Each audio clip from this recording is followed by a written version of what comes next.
Hello, grade 8 students. I hope everyone is doing fine as of the moment. Since tayo po ay distance learning na naman, ito po gumawa na naman ako ng panibagong video lesson para hindi tayo mahuli sa ating discussions and at the same time, hindi po kayo mahirapan sa pag-intindi ng ating lesson since bagong lesson po tayo ngayon. So, as you can see, na ating i-discuss is about linear inequalities in two variables. Parang kamukha siya or katulad siya ng ating last topic, we are dealing with linear equations. Ano ba pinagkaiba ng linear inequality sa isang linear equation? So, sa pangalan pa lang, kita na natin or gets na agad natin yung pagkakaiba nila. Pag sinabi natin inequality, ayan, from the word itself, inequality. Meron siyang prefix, kung makikita nyo, meron siyang prefix na in. Diba, in English, alam ko na pag-aralan nyo na yan, ang ibig sabihin yan is not. Right? Then, yung word naman na equality, so from the word itself, equality, equal. So, ang kabaliktaran niyan kay equation, sa equation, we are using an equal sign. Tama?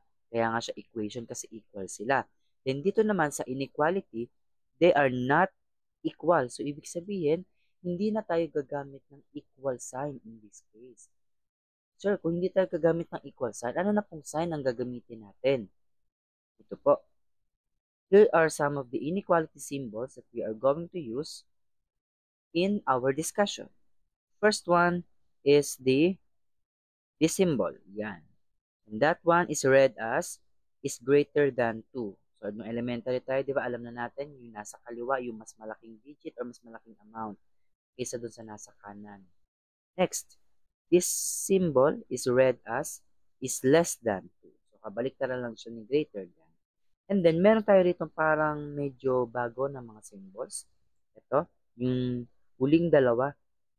Una, we have this, and this is read as is greater than or equal to. Anong pinagkaiba nito dito sa una nating symbol? Kasi pareha silang may greater than. So, as you will notice, para siyang pinagsamang greater than tsaka equal. Ibig sabihin nun, meron tayong dalawang conditions sa isang statement. Pwede yung dalawang number, yung isa ay mas malaki, yung isa ay mas maliit. Or pwede rin namang equal silang dalawa. So, ibig sabihin, sa isang statement lang, possible tayong magkaroon ng dalawang conditions.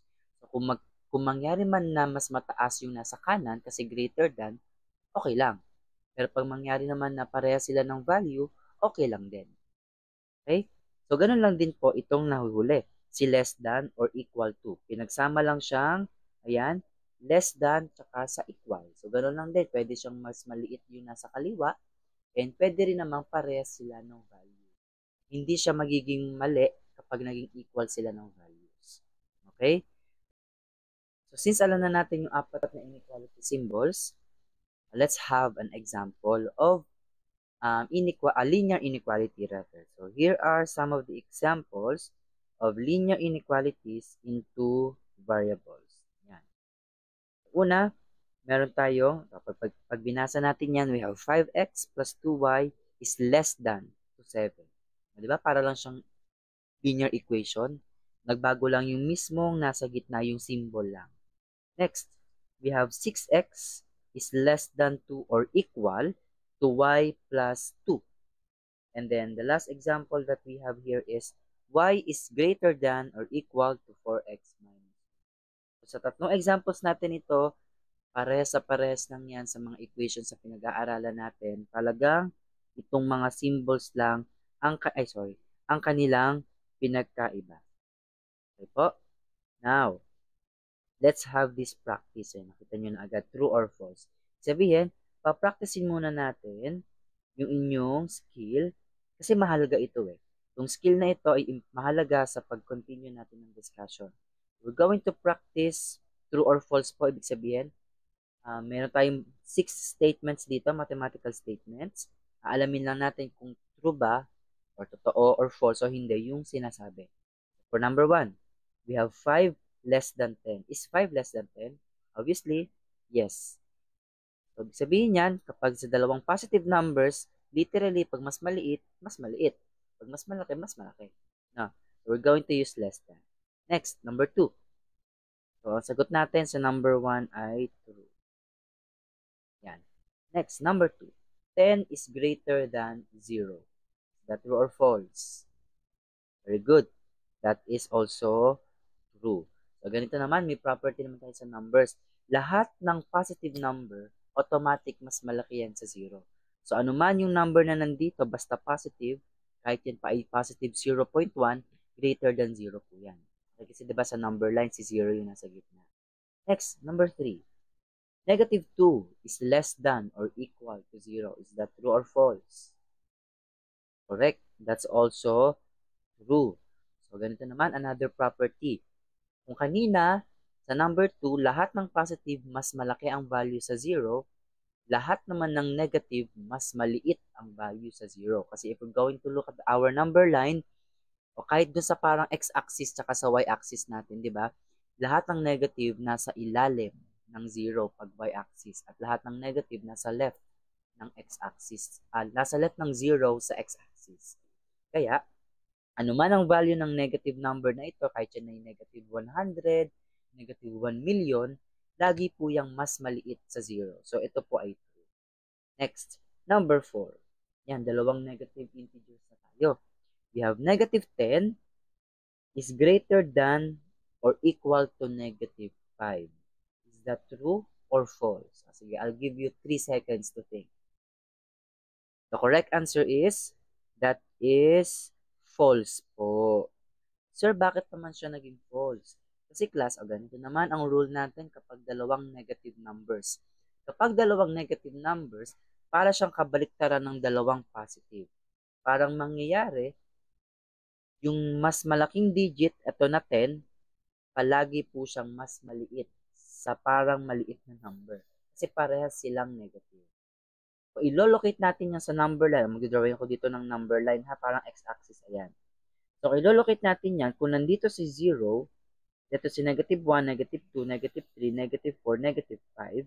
Tapos, si negative 10, nandun pa sa nasa kaliwa pa ni negative 5. So, halimbawa, ito si negative 10. So, nandyan pa siya. No? So, lumalabas, si negative 10, mas maliit. So, mas palayo ng palayo kay 0, paliit ng paliit yung value. Laging tatandaan yan, ha? So, in this case, dapat, ang sagot natin dyan, less than or equal. Kaya po siya naging false. Malinaw? I hope everything is clear. Next, number 5. Positive 7 is greater than negative 7. I'll give you again 3 seconds to think. The correct answer here is, tama ka naman, true. So, ito ay another rule. Huwag na sana kayo malilito rito, ha? Lahat ng positive numbers ay palaging mas malaki sa negative numbers. Obviously, because in our number line, kapag in-extend ko to, papunta sa right pa, yan, lahat ng positive nandito, di ba, after 0. Okay, so ganun po siya. Next, number 6. Negative 18 is greater than or equal to negative 18. I'll give you 3 seconds to think. The correct answer here is, kung sinabi mo ay false, you are wrong. The correct answer here is true. Okay? Kasi, so as you will notice, ginamit po na symbol or na inequality symbol is greater than or equal. Meaning, may dalawa tayong condition. Pwede siyang greater than, pwede rin siyang maging equal. Tulad ng sinabi ko kanina. So in this case, si negative 18, obviously, equal siya kay negative 18, di ba? Kaya po, yes, true pa rin po siya. Okay? Pero kung nagkataon na ginalagay ko dito, halimbawa, negative 10, greater than or equal to negative 18, true pa rin yun. No, kasi nga may dalawa tayong conditions kapag nakakita kayo ng may or equal. Pwede siyang maging equal, pwede siyang maging greater than, or less than, kung ano man yung nasa taas niya. Okay? So, I hope everything is clear. Sa ating susunod na video lesson, dadako na po mismo tayo sa linear inequalities. Thank you for listening. Again, keep safe po and God bless. Bye-bye.